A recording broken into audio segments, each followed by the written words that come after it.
News. সাবেক রাষ্ট্রপতি আব্দুল হামিদের বাড়ি ভাঙচুর, অগ্নিসংযোগ। কিশোরগঞ্জের সাবেক রাষ্ট্রপতি আব্দুল হামিদের বাড়িতে ভাঙচুর ও অগ্নিসংযোগ করেছে বৈষম্যবিরোধী ছাত্র জনতা। বৃহস্পতিবার 6 ফেব্রুয়ারি রাত 9:30টার দিকে শহরের খরমপট্টি এলাকার সাবেক রাষ্ট্রপতির বাসায় হামলা করে ছাত্র জনতার একটি দল। তারা আব্দুল হামিদের বাসায় ভাঙচুর করে আগুন ধরিয়ে দেয়। এ সময় বিক্ষিপ্ত ছাত্র জনতা আবু সাইদ মুগ্ধ, শেষ হয়নি যুদ্ধ বলে স্লোগান দেন। সরজমিনে গিয়ে দেখা যায় সাবেক রাষ্ট্রপতির বাড়িতে হামলা, ভাঙচুর ও অগ্নিসংযোগের ঘটনায় অংশ নিয়েছে ছাত্র জনতার একটি দল। এই ঘটনায় শহরে থমে থমে অবস্থা বিরাজ করছে।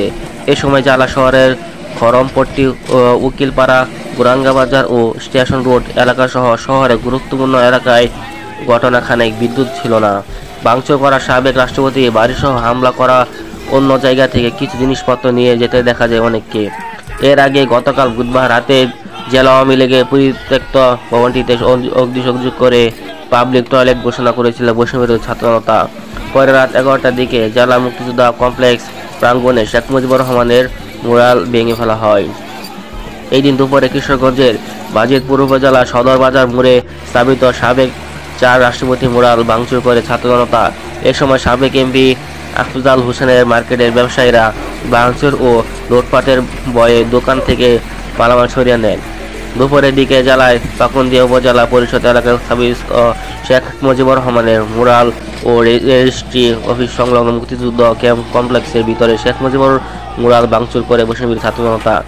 বৈষম্যবিরোধী ছাত্র জনতা আন্দোলনের নেতারা বলছেন, গত জুলাই আগস্টে হাজার হাজার ছাত্র জনতাকে হত্যার পর তীব্র আন্দোলনের মুখে ফ্যাসিস্ট আওয়ামী লীগ সরকারের পতন হয়।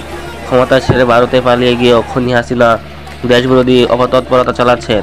তা কিশোরগঞ্জে আওয়ামী লীগের কোনো অস্তিত্ব রাখা হবে না। খুনি স্বৈরাচার হাসিনার কোনো স্মৃতিচিহ্ন বাংলা মাটিতে দেখা যায় না এই দেশের মানুষ। কিশোরগঞ্জ সদর উপমণ্ডল থানার ভারপ্রাপ্ত কর্মকর্তা আব্দুল্লাহ আল মামুন বলেন, সাবেক রাষ্ট্রপতি আব্দুল হামিদের বাড়িসহ কয়েকটি স্থানে হামলা ও ভাঙচুরের ঘটনার বিষয়টি আমরা শুনেছি। এই বিষয়ে তদন্ত চলছে, তবে এখনো পর্যন্ত কোনো গ্রেফতার বা মামলা হয়নি।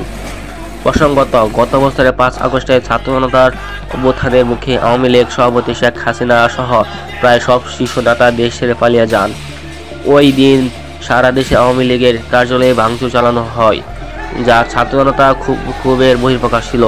গতকাল বুধবার ভারতে পালিয়ে থাকা শেখ হাসিনা অনলাইন ভাষণের ঘোষণায় উত্তেজিত ছাত্র জনতা রাজধানীর ধানমন্ডির 32 নম্বরে শেখ মুজিবুরের বাড়ির সামনে জড়ো হয়। এ সময় ভবনটিতে ব্যাপক ভাঙচুর ও অগ্নিসংযোগ করে বিক্ষিপ্ত ছাত্র জনতা। এরপর দেশের বিভিন্ন জায়গায় আওয়ামী লীগের